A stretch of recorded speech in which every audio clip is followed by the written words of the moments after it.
Hi, and welcome to the first inaugural episode of Sharp Fit for Life podcast. So, if you're wondering how on earth you want to start becoming more fit for life, then I'm Martin Sharp. I'm joined by Dom. and we're here to answer some of those kind of questions for you. So, one of the kind of key things that's brought up having this conversation was around the fact that I've been going on a bit of a health journey myself over the last couple of years. Yeah, fitness freak over here as well. Skating every day. Well, Dom's always been a fitness freak. For you guys who don't know, Dom's actually my son. And we thought actually make a quite good little conversation for everybody just to talk about fitness, what our journeys have been like, and actually how we help other people with their life in fitness as well. Because it's not always been like that. I mean, Dom himself, he's been an absolute a crazy jackhammer of a kid for years. So I've had a bit of a whirlwind with my foot injury and stuff. But yeah, so you bounced around there a fair bit, and you've done tumbles and turns. You've been in athletics. You've done all sorts. I can still remember the time we did the BMXing and stuff with that great big giant inflatable pillow thing. That was a disaster for you. I want it. Well, yeah. I mean, the guy said I was never be allowed to go on a BMX again. I mean, let's face it. I don't think I have actually since. And rightfully so. Rightfully so.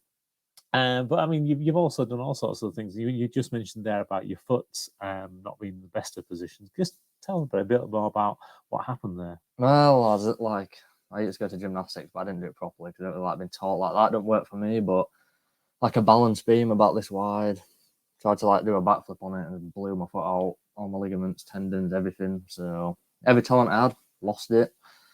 And then since then, I learned to juggle and ride a skateboard. So that's about it, really.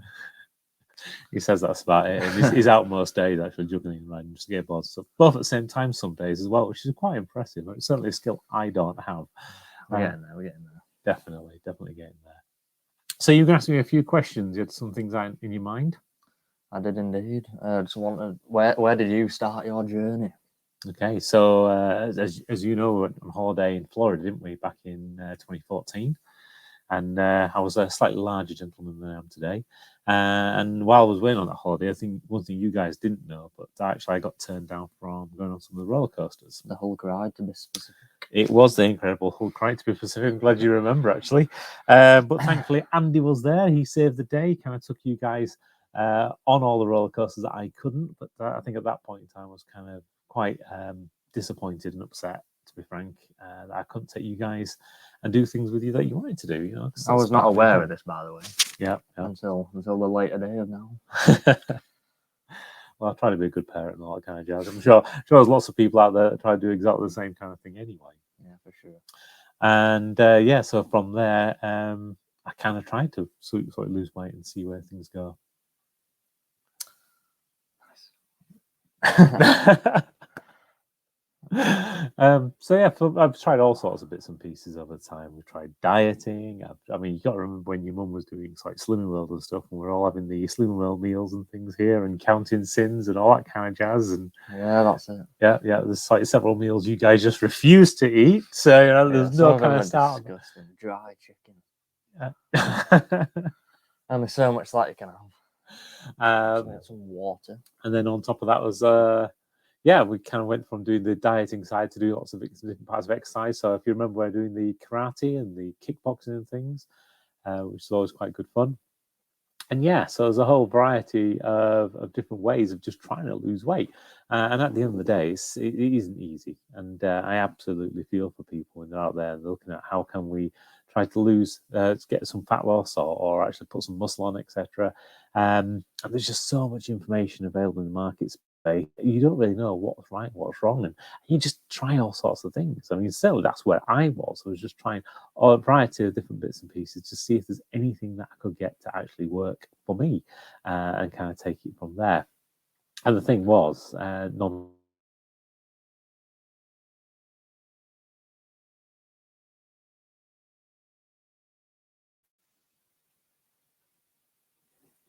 Okay, I'm not entirely sure what happened there, but the whole thing kind of flicked and went off. Hopefully we're back though. Technical demo demons have kind of gone. Yeah. I've had my water. You've had your water, excellent. And and a lot of the things now I look back, I kind of realise a lot of things were actually my own fault, because it's like with losing weight or putting muscle on, a lot of it comes down to consistency and then just doing the right thing at the right time for your body over and over again. And it actually is like a compounding effect. It's a bit like receiving interest payments on shares or dividends, or I would say bank accounts, but bank accounts are pretty useless these days.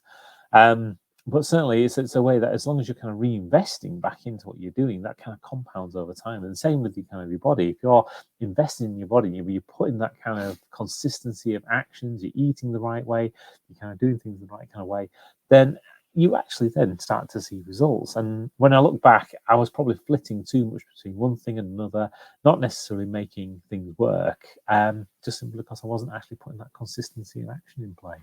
So are you saying your first effective weight loss strategy was that? So that have you got a first effective weight loss strategy?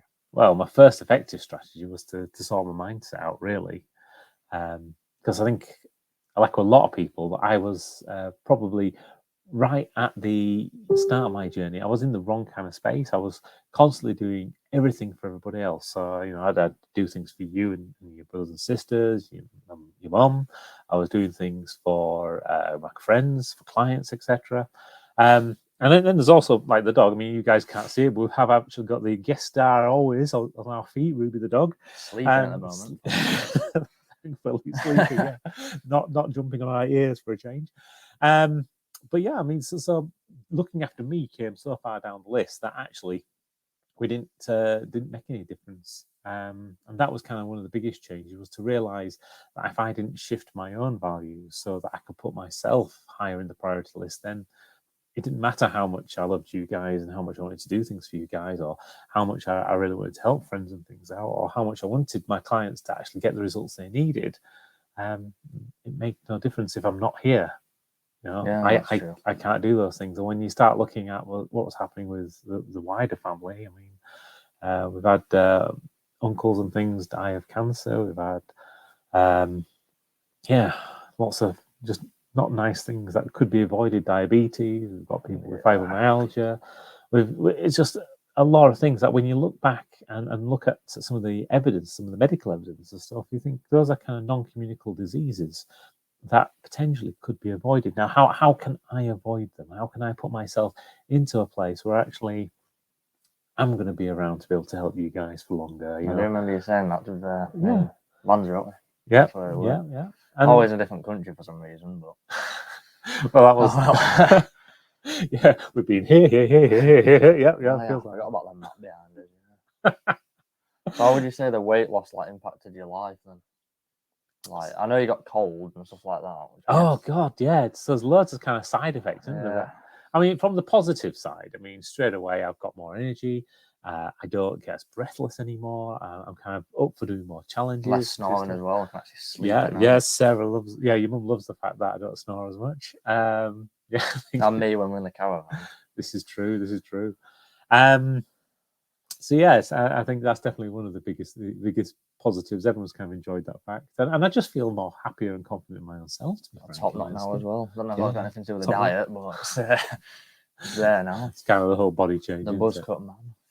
Yeah, but that's the difference, isn't it? It's like there's those other side of it. The kind of things people don't tell you about is the fact that you do kind of feel hungry nearly all the time, and that's normal. Hunger is normal.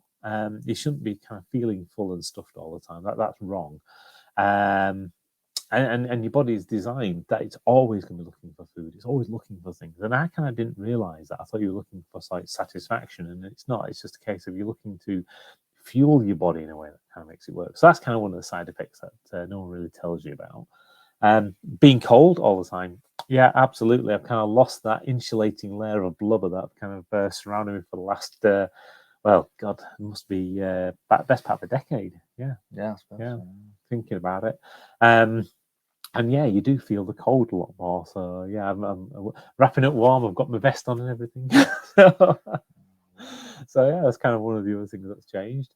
Other kind of things that I wasn't expecting to change were things like skin, for example, is an interesting one because, again, changing your nutritional parts that are coming into your body, you don't kind of think about things like the condition of your skin or condition of your hair, etc. But that actually changes quite dramatically. I no longer get quite as many spots as what I used to do, or certainly not attractive as much to the mosquitoes and various other bitey things that are around, which is an absolute I godsend. still suffer from that, even though we eat kind of the same things. Yeah. Went to Scotland and died. Well, yeah, these things happen. And then I always end up cutting myself and things like that. So yeah, wish that helped my skin, but it doesn't, unfortunately. All good fun, isn't it? No. So yeah, that kind of brings us to the end of that bit. Any other kind of questions that you were thinking about? Well, less on the weight loss, but like just talk about understanding your values. Understanding your values. You got to put the fitness in there, but you've also got to work and look after a family and that. So yeah, so the limitations of values really. My values are still the same, so I still very much value my family, my friends, and my clients, and that kind of is the order of life for me. And I'll do anything for any of those three people, or three groups of people. Sorry. I think the key thing though was that realization around sometimes you have to be a bit selfish to be selfless. No, I agree with that. So I always say it. Yeah, if you don't kind of put yourself first sometimes, then actually you end up in a position where you will always be last, and then you can't do the things for other people, or you can't actually live to your higher values, the things that actually make a big difference to you and make you happier. See, there's nothing that makes me happier than seeing what you guys are up to and making sure you're enjoying life. And you all have your ups and downs, your scrapes. We scrape you off the over now and again. Thankfully, not that many times. And say, well, when out enjoying time with friends and things and helping them out, some of those go through some bad times as well, or sure. Even some good times where you're out there, you're creating things with everybody. So it's just nice to be part of that, and I know I can do that if I'm looking after myself. And as daft as it sounds, by looking after myself, putting my health and my nutrition things first, I end up feeling like I've actually got more time because I have to be more organized to fit everything in. And also because my body just feels a lot better. I somehow seem to be able to fit a lot more in. No, I agree with that too. I have to skate, otherwise I just can't do anything. Like once I've done that, I got clear mind, I can go again. Like literally I have to. Yeah. Otherwise it doesn't work. So I can relate to that. That's cool, isn't it? And it's nice to have that kind of viewpoint that you're recognizing. I mean, it's taken me 45 years or something to realize these kind of lessons. So it's fantastic that actually you're not 45 and you're already. I've probably been doing it for like 10 years already. Well, yeah. Got to eat healthy, otherwise I just feel like can't focus either. Don't know why. Like college, I had like a lot of McDonald's and stuff. I can't. Yeah. Just can't do it. It's not, I don't know. I just feel like dead. Yeah. But it's about getting that kind of right balance of kind of nutrition and exercise and things in your body. And it's kind of once you've got that, everything kind of fits together quite nicely. Healthy body, healthy mind. It's not the same. Yeah, it is. And a lot of these things are cliches, these sayings and stuff. But there's a reason why the people say them, and they are cliches. There's got to be some kind of grain of truth. It's a bit like that thing of saying, where there's smoke, there's fire. And, same with cliches. Where there's cliches, there's got to be at least some grain of truth or value. I've never heard that phrase before, with this smoke, this fire. What does that mean? And yeah, so if you've got smoke going off somewhere, so something's combusting, isn't it? It's creating something. Makes sense, that, to be fair. Yeah, there you go. Learn something new every day. Oh, that's it. Excellent. So, I haven't really got any more questions. No more questions for today. Excellent. Not for today. I've run out. Hopefully everyone's enjoyed this. It gives a bit of a flavour of hopefully what we're doing going forward. It's going to be more just a bit of a chin wag between me and Dom, and anybody else who wishes to join in, you're welcome to do so. Send questions, etc. forwards. 2 viewers this live stream. Hey. So, oh god, if we can make that like 2,000, we'll see. Fantastic. Well, it's a bit of a big goal, but yeah, keep going. That's 2,000. Let's make it 2 million or something. I don't know. I'll have to get a haircut by then, even though I got it done the other day.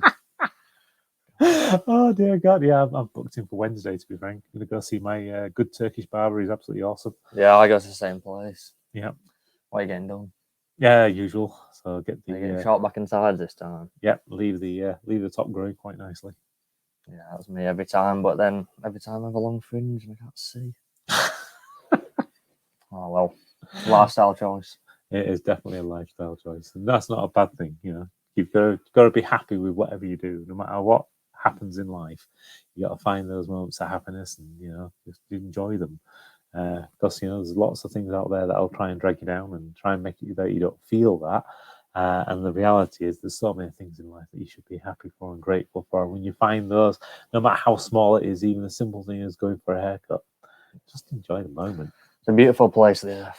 It certainly is. Right, well, if you guys want to, I say, send any questions through, send any kind of comments, feedback, we're always quite happy to listen and learn. We'll try and get a few more of these out in the coming weeks and months ahead, and we'll go through a whole variety of different topics, all around like health, fitness, and lifestyle. And hopefully you guys will you'll be joining us on that journey. So we'll make it from 2 to 2,000 to 2 million, maybe. We'll see how we go. Anyway, And get a bit less robotic along the way, because I am buking right now. This is weird. yeah, well, you got to start somewhere, you know. You can't be instantaneously fantastic live. Camera shy, that's what we'll say.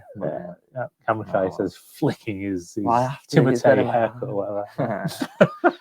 Oh well. But yeah, you can find it on YouTube as well. SharpFitForLife on YouTube. It's on there. Check it out on there. You know, if you missed a live stream or whatever. But yeah, I'll see you next time. All right. Take care, guys. Bye for now.